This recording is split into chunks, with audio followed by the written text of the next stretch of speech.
दुआ है कि सबको खुदा शाद रखे, कयामत तलक उनको। दूसरा, हमारे नौजवानों को जो पढ़ाई में दिल नहीं लगता ना, उसकी एक और बड़ी बड़ी वजह है, क्योंकि मैं वो वजह भुगता हुआ हूँ। वो वजह यह है कि उनकी बेस ही मजबूत नहीं होती।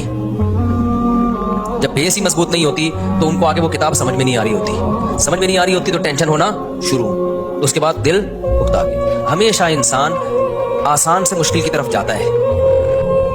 देखो, आप इंग्लिश आती नहीं है, सारा सिलेबस किस में है?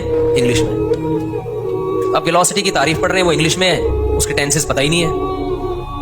जो डेफिनेशन लिखी हुई है वेलोसिटी की, एक्सेलरेटर की डेफिनेशन फिजिक्स में है ना, ये सब चीजें इंग्लिश आती नहीं है, उसकी ना स्ट्रक्चर आते हैं ना उसकी ग्रामर आती है, तो वो आती नहीं है और वेलोसिटी की तारीफ में रट्टे लगा लगा के क्या कर रहा है? याद कर रहा है उसको।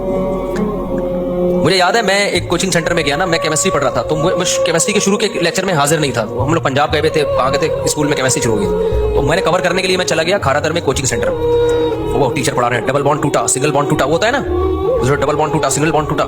मैंने एक हफ्ता क्लास ली, मेरे एक लफ्ज समझ में नहीं आ रहा। डबल बॉन्ड किधर से टूटा, सिंगल बॉन्ड किधर से टूटा, वो इक्वेशन बना रहे हैं, ये इधर से गया उधर, ये हाइड्रोजन डाइऑक्साइड के साथ जब ये फलाना मिलाया जाए तो इधर से इधर क्या हो रहा है भाई? मैंने कहा, हालांकि मेरे टीचर मुझे कहते थे एक्स्ट्रा ऑर्डिनरी ज़हीन, तारीफ करना मकसद नहीं है, गलत कहते होंगे, लेकिन उनकी राय मेरे बारे में ये थी कि ये बंदा गैर मामूली ज़हीन है। ये 3-4 टीचरों का मेरे बारे में तबसरा था कि ये बंदा, यानी दूसरों के सामने कहा उन्होंने कि यार ये बंदा मामूली ज़हीन नहीं है, लेकिन जिसके उनका तबसरा था मेरे बारे में, मैं नहीं कह रहा मैं बहुत बड़ा बेवकूफ आदमी होगा, तो लेकिन क्या समझ रहे हैं कि बेइंतहा ज़हीन, एक हफ्ते उसके पल्ले कुछ भी नहीं पड़ा। मैंने कोचिंग सेंटर ही छोड़ दिया। मैंने कहा पता नहीं डबल बॉन्ड टूटा, सिंगल बॉन्ड टूटा, क्या हो क्या रहा है, इसलिए कि बेसिक ही पता नहीं थी।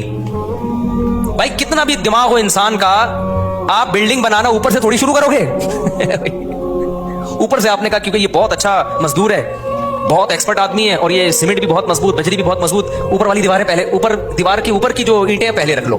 भाई बेस से चलता है साहब। डबल बॉन्ड क्या था, अभी सिंगल बॉन्ड क्या था, ये उसके पे पहले बेसिक पढ़ी जाती है। मॉलिक्यूल क्या है, मॉलिक्यूल की, अच्छा इंग्लिश भी कमजोर